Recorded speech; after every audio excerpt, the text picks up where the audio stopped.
아니라. 아멘. 양옆으로 이렇게 인사합시다. 잃어버리면 안 됩니다. 한 번 더 인사합시다. 잃어버리지 맙시다. 네, 제가 아직도 한 가지 잊지 못하는 다큐멘터리가 하나 있다면 이 실종 아동의 부모님들을 찍은 다큐멘터리였습니다. 근데 거기서 마지막 이제 클로징 멘트가 뭐였냐면 이 아이를 잃어버린 부모의 시간은요 항상 멈춰 있다는 거예요. 어디에 멈춰 있냐? 그 애를 잃어버렸던 그날 그 시간.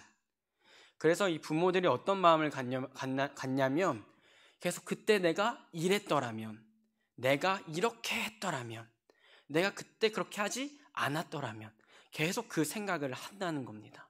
그날 그 시간에 머물러서 내가 이렇게 안 했으면 우리 아이를 잃어버리지 않았을 텐데.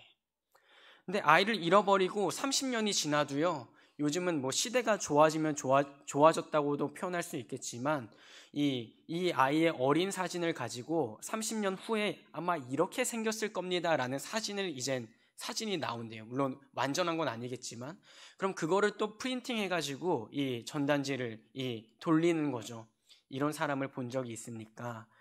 근데 오늘의 본문은 우리 지난주에 김유현 전도사님께서 한번 이 탕자의 관점에서 다뤄주셨던 설교입니다. 그래서 제가 이 허락을 받고 혹시 2로 설교를 해도 되겠냐, 그래서 하셔도 된다고 감사하게도 허락을 해주셔서 오늘은 좀 이제 아버지의 관점에서 얘기를 나누려고 합니다. 사실 이 본문의 시작은 이렇게 이루어집니다. 1절에 모든 세리와 죄인들이 말씀을 들으러 가까이 나오니 바리새인과 서기관들이 수군거려 이르되 이 사람이 죄인을 영접하고 음식을 같이 먹는다 하더라. 지금 누구와 예수님이 음식을 나누고 있습니까? 죄인들, 세리, 특별히 유대 사회에서는 사람이라고 인정받지 못하던 자들입니다. 근데 그들과 예수님이 식사를 하시고 교제를 하는 모습을 보면서 누가 비판합니까? 바리새인과 서기관들이 수군거려. 왜 저 사람은 선지자라고 얘기하면서, 왜 저 사람은 스승이라고 얘기하면서, 혹은 하나님의 아들이라고 얘기하면서 죄인을 영접하고 음식을 같이 먹는가? 그 얘기를 들은 예수님은 3가지 비유를 하십니다. 오늘 다 나누진 않겠지만 첫 번째로는 잃어버린 양을 찾은 비유입니다. 100마리의 양이 있었지만 1마리의 잃어버린 양을 찾는 목자의 심정. 두 번째로는 드라크마를 잃은 여인의 비유입니다. 10드라크마 중에 1드라크마를 잃은 여인이 집의 온 구석을 샅샅이 찾으면서 그것을 찾고 나서는 잔치를 하는. 그리고 3번째 비유가 오늘 이 흔히 말하는 탕자의 비유라고 얘기되는 것입니다. 지난주에 김유현 전사님 워낙 이 배경을 많이 설명해 주셔서 제가 간략히 설명드리겠습니다. 한 아버지에게 2 아들이 있었는데 항상 이 둘째가 문제예요. 너무 오해하지 마세요. 제가 둘째여서 그렇게 얘기하는 거예요. 난 안 그런데 그러실 수도 있고 웬만하면 둘째가 문제인 것 같아요. 네. 근데 이 둘째 아들이 어떤 얘기를 합니까? 아버지께서 나에게 나눠주실 분깃, 즉 쉽게 얘기하면 유산을 내게 주십시오. 내가 이제 떠나겠습니다. 즉 이게 무슨 얘기냐면 아버지는 이제 내게 죽은 사람과 같습니다. 이제 당신과 나의 관계는 죽은 사람과 산 사람의 관계입니다. 나에게 돌아올 분깃을, 마땅한 분깃을 내게 주십시오. 즉 아버지는 이제 죽은 사람이라는 것이죠. 근데 아버지가 그 재산을 줍니다. 그래서 이 아들이 그 후 며칠이 안 되어 둘째 아들이 재물을 다 모아가지고 먼 나라에 거기서 허랑방탕하여 그 재산을 낭비하더니 아마 집안의 속사정은 알 수 없었겠지만 이 아들이 집안의 상황이 마음에 들지 않았나 봅니다. 혹은 아버지와 어떤 충돌이 있었을 수도 있겠죠. 그 며칠이 안 돼서 재물을 다 모아서 가까운 나라, 가까운 동네에 간 것이 아니라 더 이상 내 소식과 집의 소식을 접할 수 없는 먼 나라에 가서 무엇을 합니까? 자기의 살림을 꾸리고 잘 사는 것이 아니라 허랑방탕하게 그 재물을 낭비하기 시작했다는 것입니다. 그럼 다시 아버지의 관점으로 돌아와 볼까요? 자식이 아버지한테 아버지, 당신은 이제 내게 돈 줄 사람, 그 이외에 더는 아무것도 아닙니다. 혹은 아버지는 이제 내게 죽은 사람과 같습니다 라고 얘기한 게 얼마나 비참한 심정을 느낄 수 있겠습니까? 근데 반대로 아버지의 입장에서 생각해 보면 내가, 즉 아버지가 죽은 것이 아니라 아버지의 입장에서는 둘째 아들이 지금 무엇을 하고 있는 것입니까? 좋은 단어는 아니지만 자살을 택한 것입니다.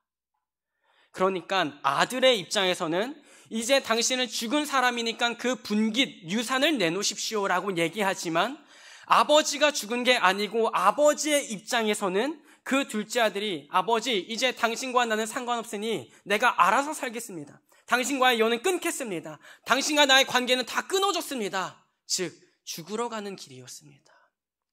근데 아버지가 그것을 재산을 주고 정리를 합니다. 물론 이렇게만 보면 매정하고 차라리 그것을 주지 않았더라면 하는 생각이 들 수 있겠지만 우리가 뒤에 후반부로 갈수록 그 아버지가 어떻게 이 아들을 기다리고 계신지를 알 수 있습니다. 누가복음 15장 17절에서 20절입니다. 이에 스스로 돌이켜 이르되 내 아버지에게는 양식이 풍족한 품꾼이 얼마나 많은가. 나는 여기서 주려 죽는구나. 내가 일어나 아버지께 가서 이르기를 아버지, 내가 하늘과 아버지께 죄를 지었사오니 지금부터는 아버지의 아들이라 일컬음을 감당하지 못하겠나이다. 나를 품꾼의 하나로 보소서 하리라 하고 이에 일어나서 아버지께로 돌아가니라. 아직도 거리가 먼데 지금 이 아들이 밖에서 재산을 다 잃고 이 비천한 대우를 받다가 한 가지 생각이 난 것입니다. 우리 집에 있는 품꾼, 그러니까 노동자도 이런 대우는 받지 않는데 차라리 나도 이제 아버지의 아들로 들어가기엔 염치가 없고 들어가서 차라리 나를 품꾼처럼 대해달라고 빌어봐야겠다. 그런 생각을 가지고 아버지께 돌아갑니다. 그 뒤에 말씀은 이렇게 기록되어 있습니다. 이에 일어나서 아버지께로 돌아가니라. 아직도 거리가 먼데 아버지가 그를 보고 측은히 여겨 달려가 목을 안고 입을 맞추니. 너무나 많이 들으셨을지도 모르겠습니다. 이 아버지의 마음은 이렇습니다. 아직도 거리가 먼데 아버지가 그를 보고. 이게 무슨 얘기입니까? 아버지는요, 아들을 기다리고 있었던 것입니다. 집을 나간 아들이, 죽었다고 생각한 아들이 다시 돌아오지 않을까 하는 기대와 염려, 그 한 가지로 문 밖에 서성이며 이 아들을 기다리고 있었던 것입니다. 그리고 그 아들을 누가 먼저 발견합니까? 아버지가 발견하는 것이죠. 근데 한번 생각해 볼까요? 아들이 집을 나갈 때는요, 굉장히 부티나게 나갔을 것입니다. 근데 지금 이 아들의 상황은 어떻습니까? 다 재물도 잃었어요. 이제 부티라는 것은 사라졌습니다. 어떻게 보면 정말 꾀죄죄하고 이제 지나가도 저 사람이 내 아들이었나 싶을 몰골로 돌아왔을 것입니다. 근데 그 아들을 아버지는 먼 거리에서 보았다는 것입니다. 왜 그렇습니까? 다른 이유가 아닙니다. 아버지이기 때문입니다. 다른 사람들은 저 집에 둘째 아들이 돌아오나 보다 라고 생각하지 못할지언정 아버지는 몰골이 바뀌어도 내 아들인 것을 아는 것입니다. 수많은 아이들이, 잠깐 제 얘기를 하자면 이 백화점에 가서 다른 아이들이 우는 소리는요 잘 들리지 않습니다. 그런데 은호가 자주 찡얼거리지만 찡얼거리기만 해도요 그 얘기는요 부모기 때문에 들려요. 다 아시는 내용 아닙니까? 부모님들은 다 아시는 내용 아닙니까? 다른 애들이 아빠해도요 그거는요 귀에 들어오지 않아요. 내 아들 목소리가 아니어서. 근데 내 아들이 작은 목소리로 아빠라고 하면요 그게 찡하고 들린다니까요. 그게 아버지의 마음 아닙니까? 어떻게 아들이 아버지한테 당신과 나의 관계는 정산의 관계입니다. 정산해 주십시오 아버지. 주실 거 주십시오. 나 나가겠습니다. 당신이 나를 더 이상 찾을 수 없는 곳으로, 당신의 가족의 소식을 더 이상 들을 수 없는 곳으로, 먼 나라로 떠나가겠습니다. 그런데도 아버지는 어때요? 그 아들을 기다리는 겁니다. 이 아버지가 어떻게 표현합니까? 15장 22절 24절입니다. 아버지는 종들에게 이르되 제일 좋은 옷을 내어다가 입히고 손에 가락지를 끼우고 발에 신을 신기라. 그리고 살찐 송아지를 끌어다가 잡으라. 우리가 먹고 즐기자. 이 내 아들은 죽었다가 다시 살아났으며 내가 잃었다가 다시 얻었노라 하니. 아버지에게는요 이 두 번째 아들에게 준 재물, 그 돈 어디 갔냐고 묻지 않습니다. 너가 왜 몰골이 이렇게 돼서 돌아왔냐고 묻지 않습니다. 내 아들이 죽은 줄 알았던 아들이 살아 돌아온 게 부모의 감격이었습니다. 잃어버렸다고 생각했던 아들을 다시 찾은 것이 감격이었습니다. 묻지 않았다니까요. 너 내가 준 재산 어디 갔어? 너 그럴 줄 알았어. 아유, 내가 너 그럴 줄 알고 재산 나눠줬는데 그럼 그렇지. 그렇지 않았습니다. 그 무엇도 따지지 않았습니다. 모든 종들에게, 집안 사람들에게 야, 잔치다 잔치다, 살찐 송아지를 잡아라. 왜? 죽은 줄 알았던 내 아들이 살아 돌아왔으니까. 이제 영영 만날 수 없을 거라고 생각했던 내 아들이 살아 돌아왔으니까. 그게 아버지의 마음인 것이죠. 그게 부모의 마음인 것입니다. 오늘 나눈 본문이죠. 32절에 이 내 동생은 죽었다가 살아났으며 내가 잃었다가 얻었기로 우리가 즐거워하고 기뻐한 것이 마땅하다 하니라. 이 첫째 아들의 불평불만이 무엇입니까? 이제 집에 가까이 오니까 잔치 소리가 나는 거예요. 그래서 야, 집에 무슨 좋은 일이 있느냐 물어보니까 당신의 동생이 살아 돌아왔습니다. 근데 이 큰아들의 분노가 무엇입니까? 나와 내 벗에게는 이런 잔치 한 번도 해주신 적이 없는데 아버지 어떻게 이럴 수 있습니까? 이 아버지가 죽은 자라고 생각하고 나간 이 아들, 우리 집안의 재산을 가지고 나간 아들, 그 아들에게 어떻게 이런 잔치를 해줄 수 있겠습니까? 근데 아버지가 어떤 얘기예요? 네 동생 죽었다가 살아났는데, 네 동생 잃어버렸다가 찾았는데 우리가 당연히 기뻐해야 하는 것 아니냐? 제가 15장 1절 2절을 나눴죠. 예수님이 죄인들과 먹고 마시는 자리였습니다. 근데 하나님의 말씀을 알고 있다고 생각했던 서기관과 바리새인들의 관점이 이것이었다는 것입니다. 저들은요, 자격이 없지 않습니까? 예수님, 저 죄인들은 당신과 먹고 마실 자격이 없는 자들입니다. 허랑방탕한 자들입니다. 근데 예수님이 지금 하시고 싶은 얘기는 뭐예요? 너의 입에서 나올 얘기는 속상합니다가 아니야. 서운하다가 아니야. 아버지, 제 동생이 진짜 살아 돌아왔습니다. 제 동생이 진짜 맞습니까? 제가 너무나 믿기지 않습니다. 감격스러워서 내 하나밖에 없는 동생 잃어버린 줄 아는데 정말 내 동생이 맞습니까? 그게 아버지가 원하는 리액션이었던 거예요. 근데 지금 서기관과 바리새인들의 반응이 뭐예요? 자격 없는 자들 아니냐고. 그걸 예수님이 정확히 짚으신 것입니다. 말씀대로 따라가 봅시다. 우리는요, 애초에 이방인들인 자들입니다. 유대인의 피에 섞여 계신 분들도 계실 수 있겠지만 아마 없으실 거예요. 그 이방인이 우리였던 것이죠. 하나님 품을 떠나서 허랑방탕하게 인생을 소비하고 소모하다가 하나님의 은혜로 우리가 이제 다시 그 아버지의 품, 경험했던 은혜를 기억하여 다시 돌아갔을 때에 하나님 아버지는 우리를 책망하고 뭐라고 하는 것이 아니라 너가 돈을 얼마나 잃고 왔는지, 내게 얼마나 상처를 줬는지는 중요하지 않고 너라는 그 존재가 내겐 너무나 귀하다. 내가 너를 잃은 순간부터 한시도 잊은 적이 없다. 그게 아버지의 마음이었습니다. 어쩌면 기성교회에 있는 우리가 첫째 아들 같은 마음을 품고 있지는 않습니까? 안타까운 사실인 것이죠. 안타까운 생각인 것이죠. 우리 안에서도요, 서로를 살펴보면서요, 저 사람은 자격이 없어. 저 사람은 아니죠, 하나님. 이 사람은 아닌 것 같습니다.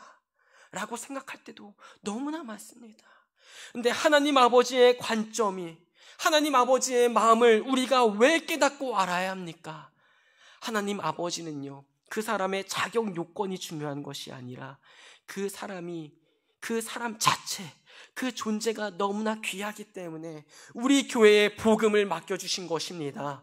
서기관과 바리새인들은 하나님의 율법은 너무나 날카롭게 잘 알았지만 그 율법 가운데 담겨있는 하나님의 복음과 하나님의 아버지의 마음은 알지 못한 것입니다.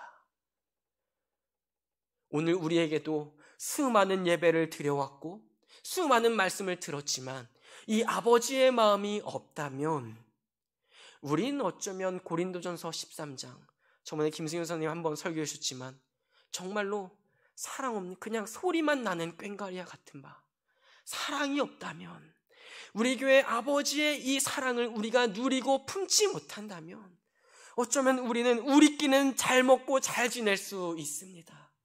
우리끼리는 괜찮다고 위로하며 살 수 있습니다. 하지만 다른 영혼은 품을 수 없을 것입니다.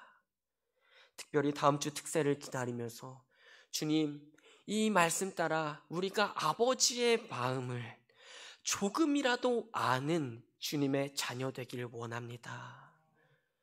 말씀을 좀 더 나가서 우리는 원래 둘째 아들 같은 자들이죠. 둘째 아들의 마음은요, 둘째가 잘합니다. 장남의 마음을요, 차남이 알려고 해도요, 절대 알 수가 없어요. 이 첫째의 마음을요, 둘째, 셋째가 알고 싶어도요, 절대 알 수 없습니다. 근데 전 둘째다 보니까 둘째 마음을요, 첫째들도요, 절대 알 수 없어요. 절대 알 수 없다니까요. 넌 둘째잖아. 뭐 장남도 그렇죠. 넌 형이니까 양보해야지. 넌 동생이 까불어. 둘째 마음은요, 둘째만이 압니다. 제가 지금 뭘 얘기하고 싶겠어요? 아버지의 사랑을 받은 둘째 같은 우리, 이미 주님의 은혜로 주님 품 안에 있는 우리가 아직 주님 품 밖에서 인생을 허비하고 있는 그 둘째의 마음을 잘 안다고 생각합니다.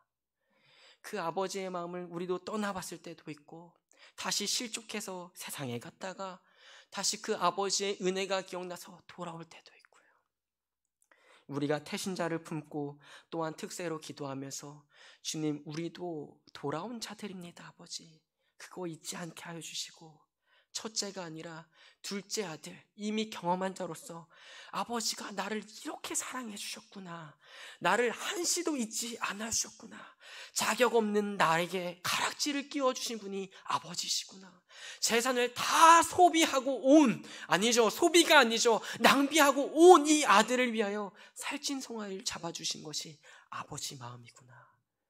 그 마음 나도 알아서 한 영혼을 놓고 기도할 때에 아버지, 그 영혼 아버지가 보고 계시고 기다리고 계신 것 알고 있습니다.